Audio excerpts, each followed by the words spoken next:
Hey everyone, I'm Aaron the Toy Enhancer and welcome to the channel. Yes, here we are, finally. Zartan Swamp Lair Part 2. Alright guys, so this is about where we left off with the last video. We had our base made. We still need to paint it and fine tune it a little bit, but that's okay. We'll do that as we go. We have the base established. Everything is magnetized, so it goes together and comes apart really good for shipping. And if Bobby needs to move things around, he can break things down. All right, so we left off here, as we know from episode 51, when they enter Zartan's swamp lair. Cobra Commanders and Destro, they're like, yeah, well, what a dump. This is where we're gonna meet. And then it has that illusion. It's an illusion that it's a cabin, but it's really a high tech room in there where it has all kinds of computers and just real technical. And he did it with the click of a button, and everything appeared. So, of course, we can't make that happen. But this is why I wanted to stick build the cabin, was so I can have some inside walls to creep lights up in. And what we're going to do is we're going to start from the inside out now. So we're going to establish all of this computer control and everything on the walls. And we're going to get it nice, tight, and consolidated as we can. And then we're going to make some false walls that'll slide out real easily, but the false walls will be the actual cabin appearance, what a cabin would normally look like. So yeah, we're going to start from the inside out. And it's also going to have a roof system that'll lift up for easy access to make this change. So Bobby can either have the high-tech computerized swamp lair, or he can have the regular looking swamp lair. So it's going to have both of them, and that's why, let me plug it in here for you guys. That's why I had to do all this crazy lighting last time, because this is going to help me with that illusion of the computers and everything. It's just going to make it look 100 times better. So let's get some ABS plastic going, and let's start on these computer walls.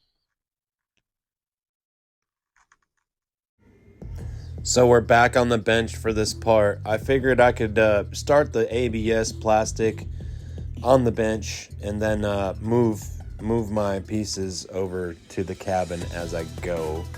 So I'm just marking the main piece I need for I'm going to start from the left to the right of the cabin. And I'm just getting the size cut out that I need. When you're cutting this ABS plastic, you can use any kind of straight edge you like, or you can just draw a straight line and cut it. You just want the line to be very, very straight. After you get a nice straight line scored with a razor knife, it's very easy to just snap. And you'll snap it like sheetrock. You see how it just comes apart.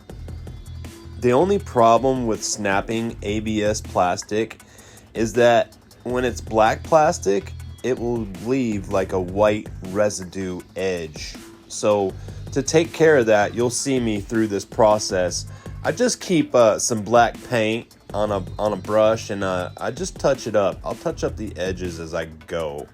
It's not something that's super critical to do, but it bothers me, so I like to go through that process. So here we are. I got my first sheet, and I'm literally just taking a look at some pictures of the inners of the cabin and just getting like some sizes and ideas from the original cartoon. And when you look into this room, it just has several lighting elements like buttons, TV screens. It looks like a lot of plating is around, just all kinds of metal plating stuff. So we're going to keep it on a black tone here, and I'm just going to cut the pieces as I go. The best part about working with the ABS plastic is when you do glue it together, it is very, very solid. If you've ever tried to rip two pieces apart after you super glued them together, you would know what I'm talking about. It is virtually impossible. And most of the time it'll break before you can pull it apart. So I love that factor. I love that this will be stout and I don't have to worry about it coming apart on someone later on down the road. So right here, I'm getting my bit size, and what I'm gonna do is I'm gonna drill some holes, but you have to be real careful with the plastic. You can see I'm clamping it, I'm putting it in a vise. That's because if you ever try to drill a hole into a square piece of plastic and it starts spinning on you, it's just gonna slice your fingers up. So please be super careful when drilling your holes. Right here I'm using a router, and what I'm doing is making a vent effect. You got to be careful with the routers on the ABS because it actually melts the plastic, but it gets the notches that I'm looking for.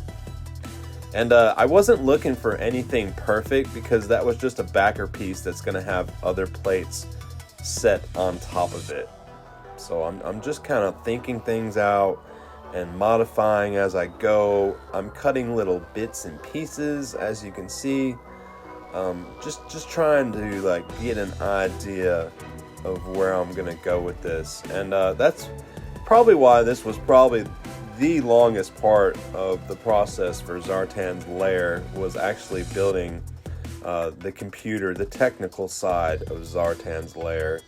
So I didn't want to skimp out, and I probably spent almost, I'd say a total of 2 weeks, and it was just a couple hours in the evenings, just plotting this out and getting an idea of where I'm going to go with it. Here's another piece that I'm drilling holes through. You can see I can hold this one in my hand firm enough for it will not spin around. But anything smaller than your actual hand, I would clamp down and put in a vise. And I'm just cleaning out the holes and getting everything ready for some light to beam through that special part right there. Just drilling hole after hole and trying to get everything straight in a nice row like a computer would be.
This glue that you see me applying is great stuff.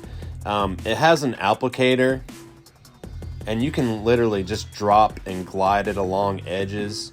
It is so easy to work with. I actually purchased this glue off of Amazon, and it did not come with a particular name, believe it or not. That is the box sitting over there to the right. And on the box, it just says professional grade super glue, dries in 10 to 30 seconds. 100% well balanced, thick velocity. Impact tough, fast drying, and versatile. Hands down, the easiest and best glue I've ever worked with because of the applicators that it came with. So I highly recommend it. You have to go on Amazon and just look up ABS glue. If you see that box over there to the right next to my Dremel, that is the stuff. And I am going to buy probably 3 more boxes of it because it worked so good for this project. It even bonded wood to plastic to the point where you cannot even pry it apart. So I was really happy with that. You can see here I got my terminals lined up, and I'm getting my first wall kind of figured out now that I have some pieces to put up there.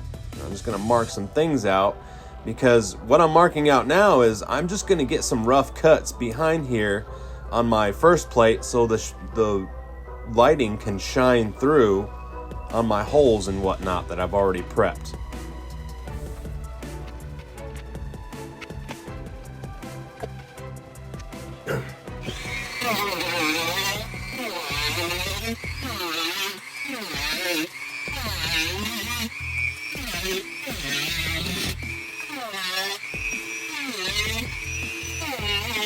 And I was not looking for this to be perfect by no means on these cuts. So yeah, they're a little rough looking. I just knew that they would be covered up. And especially when you're a diorama builder, if you know something's going to be covered up, you need to just go ahead and buzz through it, whack it out, get it out of the way, and move on to the next item, because we already spend so much time finalizing things and whatnot. So know where you can take shortcuts. It's very handy, and it's helped me in the past with other diorama builds. I'd be taking too long on critical cuts that were going to be covered up anyways, and I just realized this over time. Like, I just need to move on. I need to get this done, and I need to, be aware of things that I don't have to spend so much time on. And that's just something you'll learn as you build dioramas. You'll see places where you can, it's not necessarily cheating, but where you can cut a corner. Right here you can see I'm working on a centerpiece, and I've already installed some TV screens and some reflective paper behind them. And I'm going to install these screens, these cover screens, because the screens that are green are eventually going to be illuminated. So there's going to be tons of TV screens going through here, but those are going to be illuminated. So I wanted a lens cover on them so they wouldn't be so bright. So here we are. I got my lens covers on. I have beautiful stickers applied, and what I'm doing is adding on to the right, because the ABS plastic was not long enough to make this into one piece. So on the upper part there, I have it shimmed with wood. So what I'm going to do is use that shim that I have going along the edge there already to get that to stand out a little more. And we're just going to glue some shims in place there, and you'll see it's going to hold that piece in there very nice for me, so I don't ever have to worry about that split coming apart.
And since this piece is going in right next to the computer terminal, I definitely want to paint the wood backer black.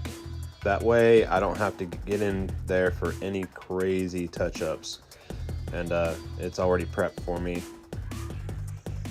I'll go through and make several touch-ups, but this is just one that is way too easy to do right now before I glue it. And just makes the project a little bit easier. If you can do these steps ahead of time, and you have your paint out, and you have time to just sit there and let it dry before you apply it, I recommend that you go ahead and do it. Anything like that will definitely make the process a lot easier.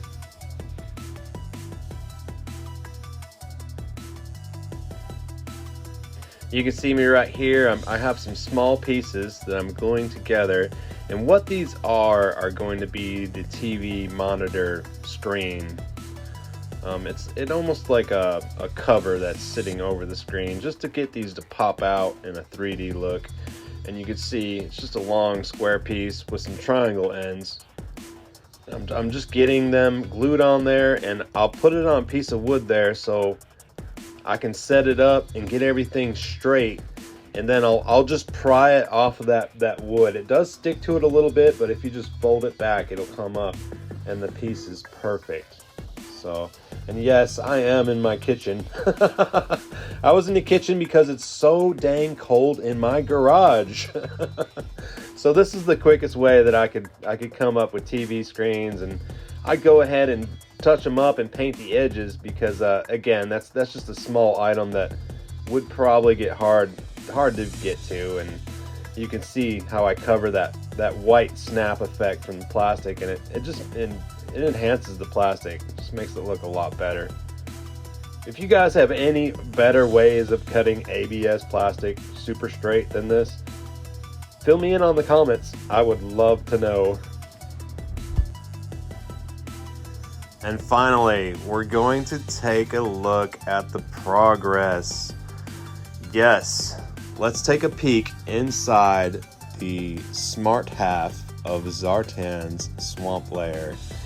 Now, I still have some corner pieces to put in, a few more little pieces here and there, but this will give you the gist of what I was shooting for through all that ABS plastic battle. We just wanted some high-tech looking terminals with some computers running, some pipe work. You see I got a vent up there, you know, some lighted elements. We have some buttons, you know, technical stuff. I may add a little bit more to it as I go, but just getting to this point was a great feat. So we're on to the next step, and that is building some wood walls.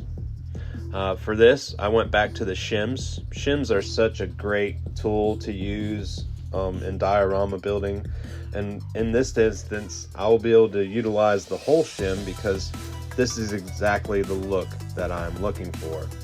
And I'm gluing them back to back and just lining them up with that super glue. And you got to be a little bit careful when you do this because some of the shims do have a slight bow to them. If your shim pack does have a slight bow, don't run out and buy a new one. Just stack those in that bow shape. You can see I'm working on tinfoil here. Later on, you'll see I switch over to a wax paper, and that made it very easy. The tinfoil just stuck to the glue just a little bit. It wasn't a big problem, but enough to irritate me to make me switch over to some wax paper later on. But yeah, I'm just stacking these and getting them lined up. And my plan was to just make a nice solid wall, and then I'll take it out on the chop saw in the garage, and we'll fine tune it and cut it nice and straight on the edges. You can see I'm able to pick it up just with the super glue. I'm able to pick it up and move it around.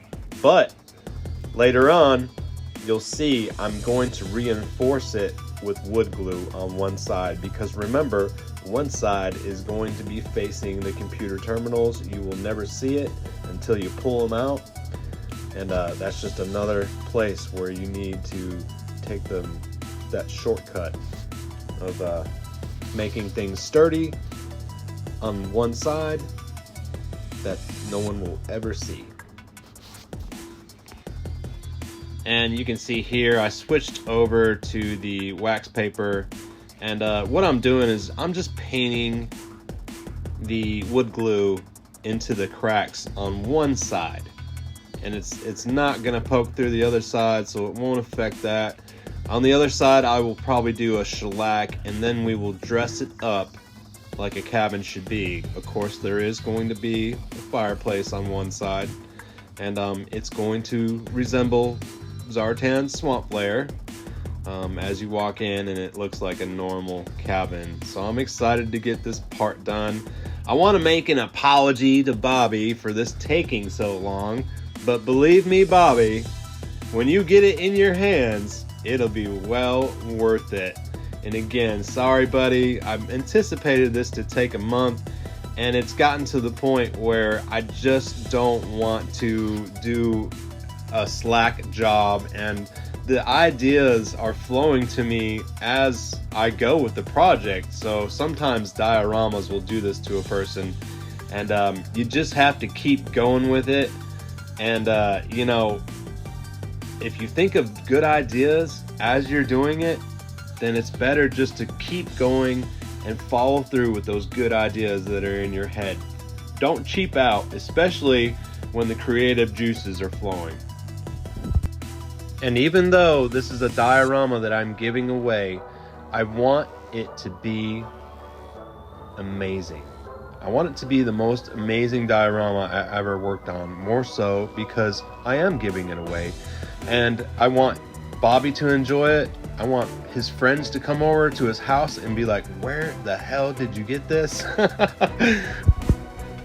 On the next episode, we're gonna finish the interior cabin, and we will get started on the cypress trees. I already have some of them made, but I will show you guys how to make them, and we'll do some placement. And I think we are even going to get into a resin pour. Yes, that's right. I'm going to attempt resin pour for the first time. I've seen it done many times, never done it myself, so let's hope I don't screw things up. I'm sure I won't. And we'll make this thing look even more amazing. So if you haven't liked or subscribed, please do so, and hit the notification bell so you guys can follow me when I drop the next Swamp Lair video. Again, Bobby, thank you for your patience, and I hope that you are going to love this when you get it in hand. I am definitely pouring my heart out in it, making sure that it is worthy to give to a fellow diorama builder. So I hope you enjoyed, everyone, and I'll catch you on the next time.